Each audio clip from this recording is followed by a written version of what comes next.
சிரிச்சாதான் அது பேர் முகம், சிரிக்கலைன்னா அது பேர் முகர கட்டை. மென்டல் ஹாஸ்பிட்டல் போய் பாருங்களேன், நிறைய பேர் சிரிச்சுக்கிட்டே இருப்பாங்களா? கரெக்டா? சிரிச்சுக்கிட்டே இருப்பாங்க சார். நல்ல தெளிவாக இருக்கிற நாம சிரிக்கவே மாட்டோம், உருன்னு உட்காந்துருக்கோம். கரெக்டா? நீ மென்டல் ஹாஸ்பிட்டலில் பாருங்க, மனநலம் சரியில்லை பண்ணுறான், ஆனால் அவன் சிரித்து சந்தோஷமாக இருக்கான். ஒரு சின்ன குழந்தை நீங்கள் அதை சிரிக்க வைக்கிறதுக்கு எதுவுமே பண்ண வேணாம். ஒரு கிளுகிழுப்பு எடுத்துகிட்டு போய் இப்படியே ஆட்டுங்க, விழுந்து விழுந்து சிரிக்குமா? அதையே கிளுகிழுப்பு எடுத்துகிட்டு போய் ஒரு 65 வயசு தாத்தா முன்னாடி நின்று இப்போ பொலிர்னு கணத்தில் விடுவார். ஆனால் 65 வயசுக்கு முன்னாடி சிரித்தவங்க தானே நாம. நாளாக நாளாக நாளாக இந்த சிரிப்பை ஏதோ ஒரு காரணத்தினால நம்ம இந்த வாழ்க்கையை ஏதோ ஒரு காரணத்தினால இழந்துட்டே வரோமே.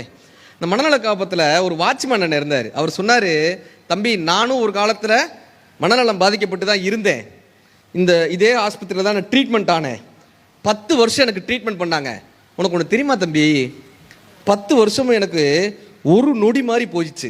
இப்போ தெளிவாயிட்டேன், எனக்கு யார் யார் சுற்றி என்ன பண்ணுறாங்கன்றது எல்லாமே தெரியுது. இப்போ ஒவ்வொரு நாளும் எனக்கு பெரிய யுகமாக இருக்குது தம்பினார். ஒவ்வொரு நாளும் என்னால் கடக்கவே முடியல தம்பினார். எனக்கு ஆச்சரியமாக இருந்தது. மனநலம் பாதிக்கப்பட்டவர்கள் நிம்மதியாக இருக்கிறார்கள், தெளிவாக இருக்கிறோம் என்று சொல்லி கொண்டிருக்கிறேன் நாம்.